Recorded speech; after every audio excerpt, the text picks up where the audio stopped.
দিলীপ শইকীয়া ডাঙৰীয়াক অনুৰোধ জনাইছো যাতে কোনো কাৰণত আহ্বান জনাইছো কোনো কাৰণত যাতে তেনেকুৱা আৰু দ্বিতীয় কথা তেখেতৰ পৰা যাতে নোলায়। दिलीप शइकियानि सायाव आबसुनि आफादगिरि दिपेन बर' बिथां सारा गोख्रोङै माखासे बाथ्रा बुंथिदों जिहेतु ट्राइबेलफोरनि जे 6 शेड्यूल्स आरो जिबायदि हानि हुनि जिबायदि बाथ्राखौ लानानै बिथाङा जिबायदि बाथ्रा बुंबाय ना गुबुनाबो जिहेतु बिटिसिनि बा बिटिआरनि बाहेरायाबो बिटिसियावहाय हा मोनफैनाय बायनो मोनफैगोन लानो मोनफैगोन बिराद बेबायदि बाथ्रा बुंनायनि सायाव गन्डगोल थासारि सोरजिलांबाय। बेनि गेजेराव बिथाङा गोख्रोङै बाथ्रा बुंनाय नैबे भिडिअखौ आं आबुङै होनो थांगासिनो दङ। बेनि सिगां मोनसे बाथ्राबाव जे अल आसाम ट्राइबेल संघआबो बिनि सायाव गोख्रोङै मोनसे फोसावनानै होदों जिहेतु दिलीप शइकियाखौ ट्राइबेल ओनसोलाव माब्लाबाबो हाबनो होनो हायै मोनसे थांखि लानाय थांखि फोसावनाय ट्राइबेल ओनसोलाव माब्लाबाबो सोनाय जानाय नङा बिथांखौ नैबेबायदि मोनसे फोसावनानै होदों। लोगोसे नोंथांमोना नैबे भिडिअखौ जोबजासे नायदो। राজ্যিক বিজেপিৰ সভাপতি আৰু সাংসদ দৰং ওদালগুৰি সাংসদ অসম ৰাজ্যিক বিজেপিৰ সভাপতি দিলীপ শইকীয়া ডাঙৰীয়াই এটা মন্তব্য প্ৰদান কৰিছিল। সেই মন্তব্যই সমগ্ৰ বিটিআৰত এটা মানে এটা ষ্ট্ৰং এটা ৰিয়েকশ্যন সৃষ্টি কৰিছে কিয়নো তেওঁ নিজৰ বক্তব্য প্ৰদান কৰিছিল যে এটা ঠাইত 6 শিডিউল আৰু ট্ৰাইবেল বেলেন্স ব্লক একেলগে থাকিব নোৱাৰে। তো এই কথাটো নিখিল বড়ো ছাত্ৰ সন্থাই আমি স্পষ্ট ভাষাৰে ক'ব বিচাৰিছো ট্ৰাইবেল বেলেন্স ব্লক আৰু 6 শিডিউলক লৈ পেলাই নিখিল বড়ো ছাত্ৰ সন্থাই কেতিয়াও আমি আপোচ নকৰো কিয়নো বিটিআৰত ট্ৰাইবেলৰ অধিকাৰ আৰু নন ট্ৰাইবেলৰ অধিকাৰ 2003 যি চুক্তি হৈছিল ইয়াত ক্লিয়াৰকৈ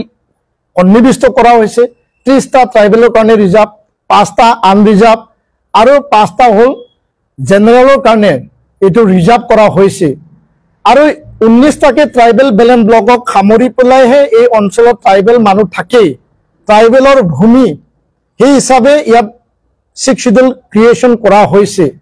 এফচু বিএলটি এনডিবি 5000 শ্বহীদৰ বিনিময়ত এটা ৰক্তাক্ত পৰিৱেশৰ বিনিময়ত ইয়াত 6 শিডিউল এটা তৈয়াৰ কৰা হৈছে এটা ব্যৱস্থা ক্ৰিয়েশ্যন কৰা হৈছে আৰু ইয়াৰ কাৰণে ট্ৰাইবেল বেলেন্স ব্লকত প্ৰটেক্টেড ক্লাছ বিভিন্ন মানে জনগোষ্ঠী খুৰুকুটো শ্ৰেণীক ৰখা হৈছে তেওঁলোকে মাটি কিনা বেচা সব কৰিব পাৰে আৰু বিটিআৰ সমগ্ৰ মাটি 5টা জিলাত ট্ৰাইবেল বেলেন্স ব্লক নহয় ট্ৰাইবেল বেলেন্স ব্লক নিজৰ জায়গাত আছে নন বেলেন্স ব্লক নিজৰ জায়গাত আছে। তো মাটিৰ অধিকাৰ পাব কাৰণে এতিয়া সকলে মাটিৰ পট্টা মাটি অধিকাৰৰ কথা উল্লেখ কৰে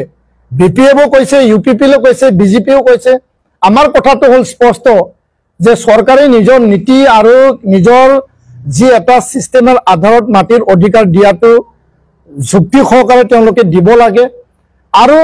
অসমত বসুন্ধৰা 1 2 3 হৈছে বিটিআৰত বৈষ্ণৱমতী 1 2 হৈছে। প্ৰমোদ বড়ো ডাঙৰীয়াই কৈছে যে আমি বহুত মাটি দিলো হাগ্ৰামা মহিলাৰী ডাঙৰীয়াই কৈছে যে মই আৰু চৰকাৰত আহিলে মাটি দিম বিজেপিও কৈছে আমি মাটিৰ অধিকাৰ দিম। আমাৰ ক'ব লগা নাই নিয়মৰ আধাৰত ব্যৱস্থাৰ আধাৰত আইনৰ আধাৰত মাটি অধিকাৰ দিয়ক আৰু মাটিৰ অধিকাৰ পোৱাটো আমি বিচাৰো আমি বিৰোধিতা কৰা নাই কিন্তু বেলেন্স ব্লকৰ আইন নন বেলেন্স ব্লক এইটো মানে সকিয়াকে হ'ব তাত মাটি অধিকাৰ পাওক। তো এই কথাটো লৈ পেলাই যাহাতে যে এটা দীৰ্ঘ